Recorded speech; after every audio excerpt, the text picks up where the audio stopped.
7 नवंबर 1940 USA के Washington शहर में आए टाकोमा नैरोस ब्रिज, जो कि हाल ही में 5 महीने पहले ही जनरल पब्लिक के लिए ओपन किए गए थे।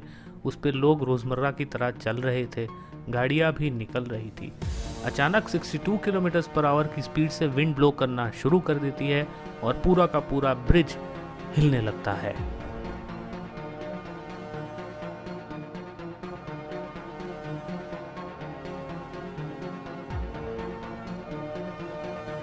अचानक ये हिलने की स्पीड बहुत तेज़ हो जाती है और पूरा का पूरा ब्रिज साइनसोइडल वेवफॉर्म में हिलने लगता है और थोड़ी ही देर में पूरा का पूरा ब्रिज ज़मीन में नीचे गिर जाता है।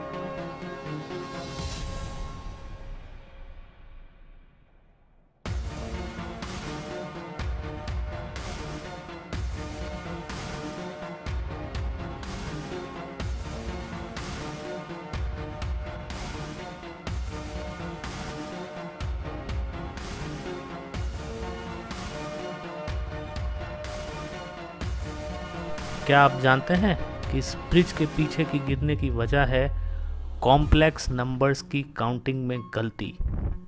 जी हाँ, चलिए आगे देखते हैं।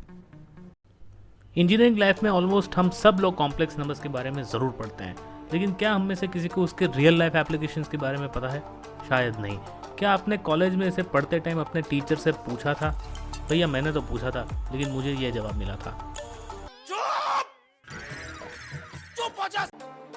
तो चलिए असली इंजीनियरिंग पढ़ते हैं और इसका यूज़ बताते हैं। असली engineering, let's become industry ready. तो सबसे पहले ये समझते हैं कि कॉम्प्लेक्स नंबर क्या है। Any number that can be expressed in the form of a plus ib is called complex number. तो इसको कॉम्प्लेक्स क्यों बुलाते हैं? ये इसलिए नहीं बुलाते क्योंकि ये कठिन है, इसका कुछ और ही मतलब है। देखते हैं। मान लीजिए एक लड़का है जिसका नाम है रियल नंबर। उसकी फैमिली में whole numbers, integers, rational numbers और इरेशनल नंबर्स ये सारे लोग हैं। अब उसी लड़के को एक लड़की मिलती है जिसका नाम है इमेजिनरी नंबर। जी हाँ, अब रियल नंबर की फैमिली में है ये सारे लोग, whole numbers, integers, rational numbers और इरेशनल नंबर्स। लेकिन इमेजिनरी नंबर की फैमिली में कोई नहीं है, वो बिल्कुल अकेली है। अब दोनों एक दूसरे को पसंद करते हैं और दोनों शादी कर लेते हैं और उसके बाद दोनों एक ही साथ एक ही घर में रहते हैं जिसमें सारे फैमिली मेम्बर्स हैं। जैसे कि कोई कॉम्प्लेक्स में रहते हैं, हमारे हाउसिंग कॉम्प्लेक्स में। इसीलिए ये सारे नंबर्स एक ही फैमिली में रहते हैं, इसीलिए इसको कॉम्प्लेक्स नंबर बोला जाता है। इसलिए नहीं कि ये बहुत जटिल है कि कठिन है, इसके लिए नहीं बोलते हैं, ये इसका रियल रीज़न है। एक कॉम्प्लेक्स नंबर के दो पार्ट होते हैं, एक रियल पार्ट और एक इमेजिनरी पार्ट। अब ये जो इमेजिनरी पार्ट होता है वो डिनोट करता है वाइब्रेशन, किसी भी स्ट्रक्चर या मशीन का वाइब्रेशन। अब हमने जो टाकोमा ब्रिज कोलैप्स की बात की थी सबसे पहले आगे, उसमें जो इंजीनियर्स थे वो इसी ब्रिज के स्ट्रक्चर का इमेजिनरी पार्ट कैलकुलेट करना या कंसिडर करना भूल गए थे। इसी के कारण वो ब्रिज कोलैप्स हो गया था।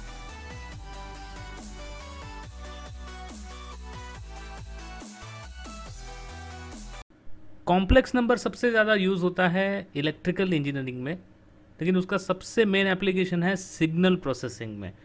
अगर सिग्नल्स प्रोसेस नहीं कर पाते हम लोग, तो ना ही हम फ़ोन पे बात कर पाते, ना ही रेडियो सुन पाते और ना ही हमारा टीवी देख पाते।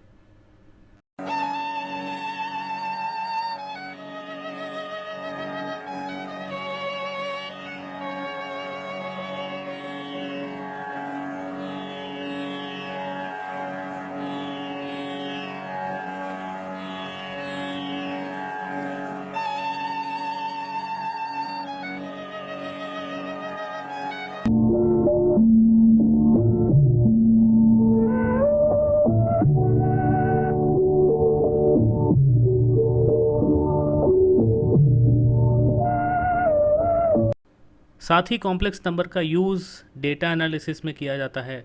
फिर हमारा इसरो का सैटेलाइट या कोई भी सैटेलाइट कोई इमेज भेजता है तो उस इमेज को प्रोसेस करने के लिए भी कॉम्प्लेक्स नंबर्स का यूज़ किया जाता है, या किसी भी प्रकार की इमेज प्रोसेसिंग के लिए भी इसी का यूज़ किया जाता है। साथ ही में मैकेनिकल डिज़ाइन की स्टडी करने के लिए, एनालिसिस करने के लिए भी कॉम्प्लेक्स नंबर का यूज़ किया जाता है।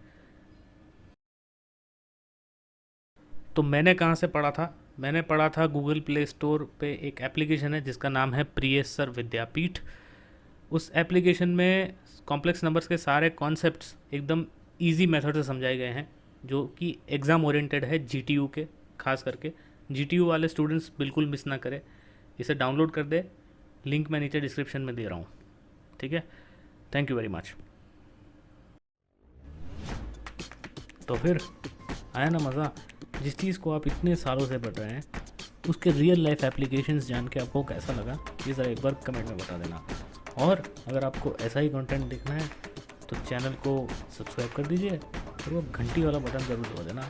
वीडियो को लाइक करना है तो लाइक भी कर दो, और अगर इच्छा है, ऐसी स्फूर्णा होती है अंदर से कि मुझे अपने दोस्तों के साथ शेयर करना है, तो वो भी कर दो। थैंक यू वेरी मच, मिलते हैं अगली बार। जय हिंद।